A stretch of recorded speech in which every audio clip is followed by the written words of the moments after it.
Welcome to The Lift with Sheila Robinson-Kiss. Come on in. There's always a special place set aside for you here where you can relax, kick up your heels, pour yourself a nice, refreshing drink, and prepare to be lifted and soar.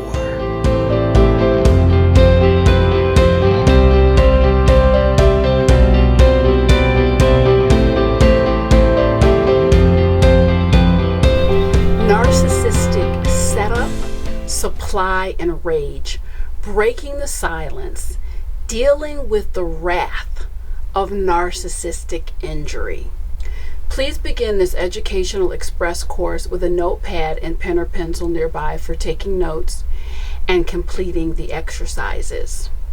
Hell hath no fury like a narcissist scorned.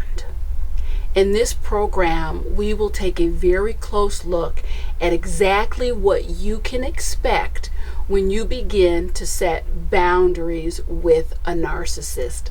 Lean in.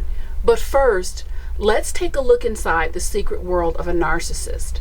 If you've ever shared a part of your life and space with a narcissist, you've probably had the nagging feeling that there's just something about him or her that keeps you from connecting 100%. That something is the secret inner world of the narcissist. This is a world that they work hard to suppress. The secret world of the narcissist is filled with their thoughts, feelings, plans, and emotions, all centered around getting their needs and wants met. The desire for self-gratification runs on a 24/7 cycle for a narcissist. The moment they feel exposed, any of the following behaviors may result. Number 1, ignoring you or being aloof.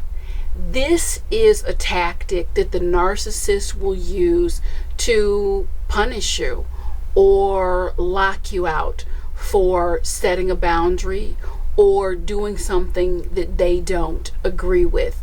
And this ignoring or being aloof can span for an afternoon or it can span for a year. It really just depends.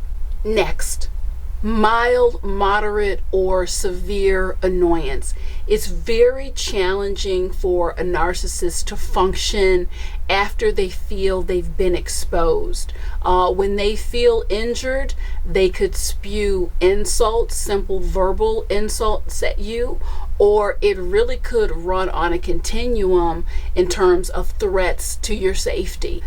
Passive aggressive tactics. The narcissist may continue to smile and be gleeful in your face, but they'll work behind the scenes once you've tried to set a boundary or expose them to sabotage you the first chance they get.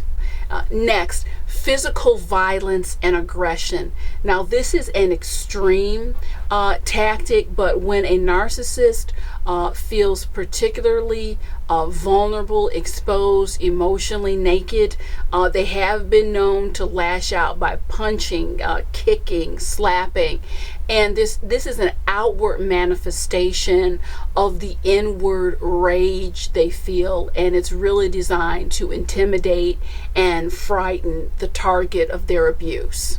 Please stop the program now and answer the question. Have you ever witnessed any of these behaviors in someone you suspect is a narcissist? How did you respond? Please listen carefully to the following story and see how many narcissistic rage tactics you can identify.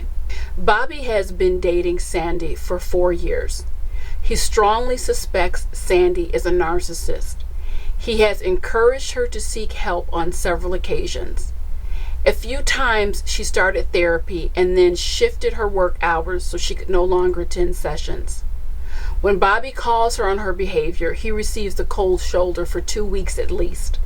Sandy refuses to admit that she's giving him the cold shoulder and will only say, "I'm not feeling well.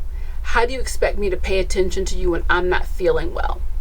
Recently, Bobby made a delicious dinner for Sandy. He calmly explained over dinner, If things did not improve, it could mean the end of the relationship. He went further to give her specific examples of her immature, self-centered, and erratic behavior.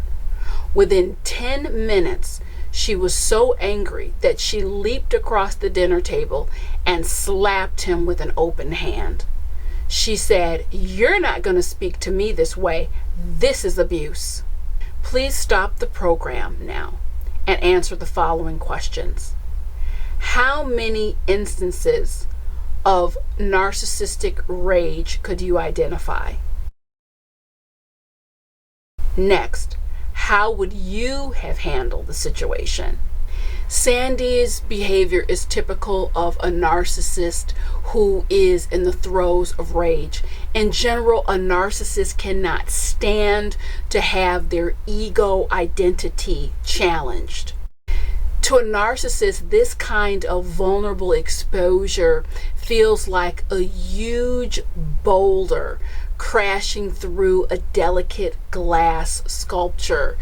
They literally are fragmented and broken into a million pieces and scrambling to get their ego put back together. So how do you handle their rage when all you're looking to do is set boundaries and look out for yourself? Because I can assure you, if you are in any type of affiliation or relationship with a narcissist, your interests are not moving to the forefront. So it's really left to you to look out for them. And there's 3 steps involved in this process, which is really the heart and soul of this program. Number 1, you train them. Hear me well. You train the narcissist, or they're going to train you. In life, we teach people how to treat us. We're literally training on the job 24/7.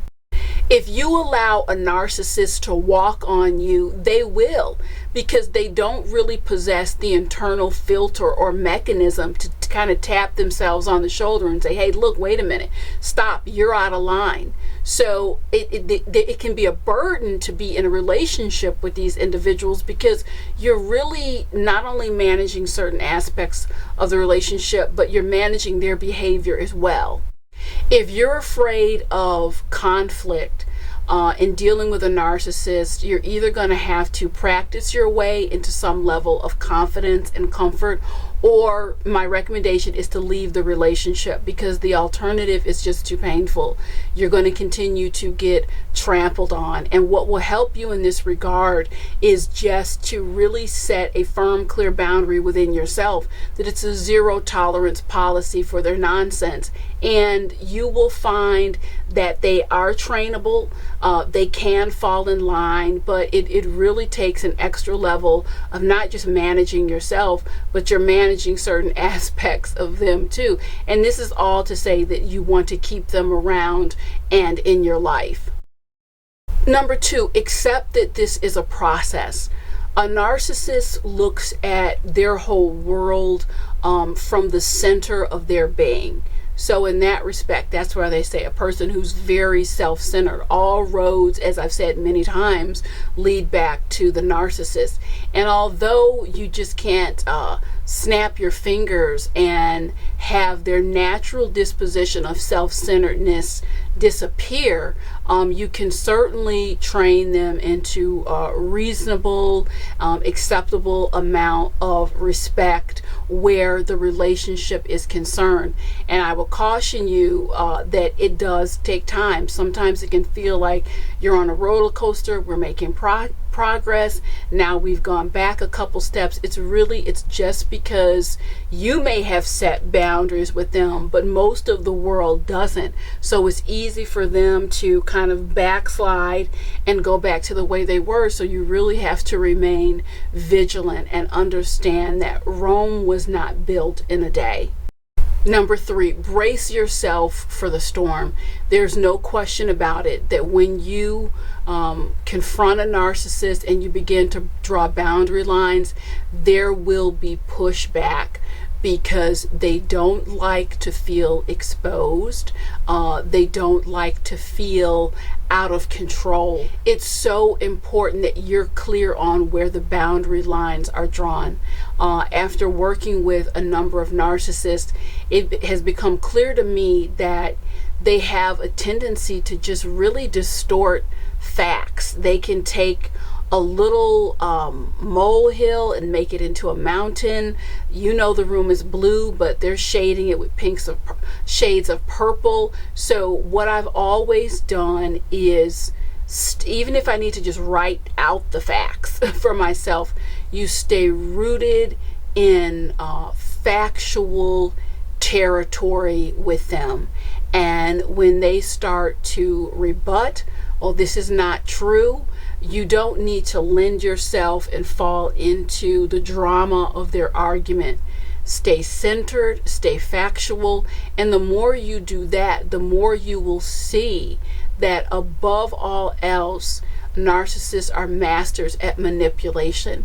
You will see them desperately attempting to manipulate you, and it will fail. So you remaining calm, cool, in control, and balanced, it really puts the ball in your court in terms of this training of the narcissist and setting boundaries. It's also important that you understand if the relationship, because a narcissist is not going to actively keep you in their life if there's not some benefit or payoff to him or her. So if the narcissist, you present some value, there's value for them in the relationship, you will have a degree of their attention, and that gives you some leverage. If you really have no value, you just don't have the leverage. That's the reality. I'd like to be able to report something else, but that's not accurate. If you have value with them, there's leverage. If you have no value, you basically have zero leverage. It's important that you understand that their rage is a reflection of their problem. It's not a reflection of a deficit in you. We all come to this planet with issues. Lord knows I have mine, you have yours. But a narcissist, it's a problem of just perspective, how they're positioned in their own world and how they have you positioned in their world. So there's a brokenness there that it's very difficult for them to even separate themselves and see it and take ownership. Most people who have problems say, I can identify I have a problem, I'm actively working on it. One of the places that a true narcissist will go is, I don't have the problem, you have the problem. Again, it's just an absence of responsibility. So when you put that flashlight of responsibility onto them, it really can be interesting. It's what they like the least, but it's what they need the most. So stand your ground, stay the course. I hope this information has been helpful. Thank you.